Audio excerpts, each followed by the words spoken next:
வணக்கம்.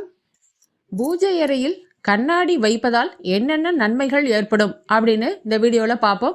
அதற்கு முன்னாடி நம்ம சேனலை சப்ஸ்கிரைப் பண்ணாதவங்களா இருந்தால் பண்ணிக்கோங்க. நான் போடுற எல்லா வீடியோக்களும் உங்களுக்கு வந்து சேரும். சரி, பூஜை அறையில் முடிந்த வரைக்கும் வட்டமாகவோ ஓவல் சைஸ்லையோ இருக்கிற மாதிரி கண்ணாடி வைக்கிறது நல்லது. இல்லை கிடைக்கலைன்னா சதுரமாக உள்ளது வைக்கலாம். சரி, எதற்காக வைக்கிறோம்? நம்ம விளக்கு ஒளி அந்த கண்ணாடியில் படுற மாதிரி வைக்கிறது நல்லது. அதே மாதிரி அன்னபூரணி தாயார் படம் அல்லது விக்கிரகம் வச்சுருந்தீங்கன்னா அந்த முதுகு பகுதி, அந்த தாயாரோட முதுகு பகுதி அந்த கண்ணாடியில் படுற மாதிரி வைக்கிறதும் ரொம்ப சிறப்பான பலன் தரும். என்றைக்குமே உணவுக்கு பஞ்சம் இருக்காது, தன தானியங்கள் நிரம்பி வழியும்.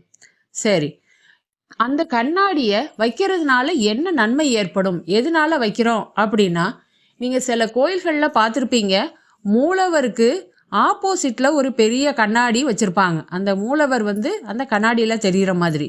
அதே மாதிரி சாமி சிலைக்கு பின்னாடியும் கண்ணாடி வச்சுருப்பாங்க.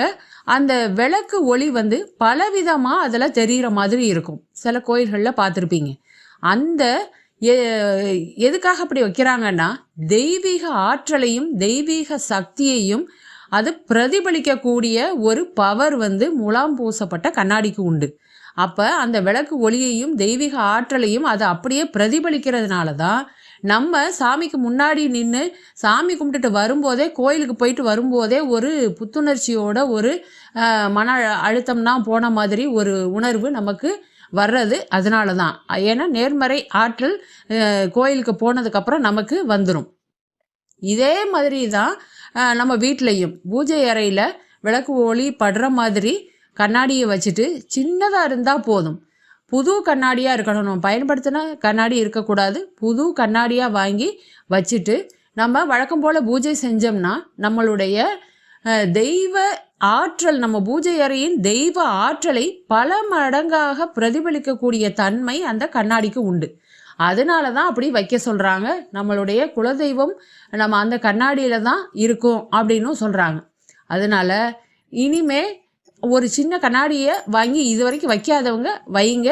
தாராளமாக நம்மளுடைய வீட்டிற்கு தெய்வ ஆற்றல், தெய்வ சக்தி பல மடங்கு அதிகரிக்கும் போது நம்ம வீட்டில் நிம்மதியும் சந்தோஷமும் இருக்கும். பண கஷ்டம், மன கஷ்டம் எல்லாம் ஓடிவிடும். நன்றி, வணக்கம்.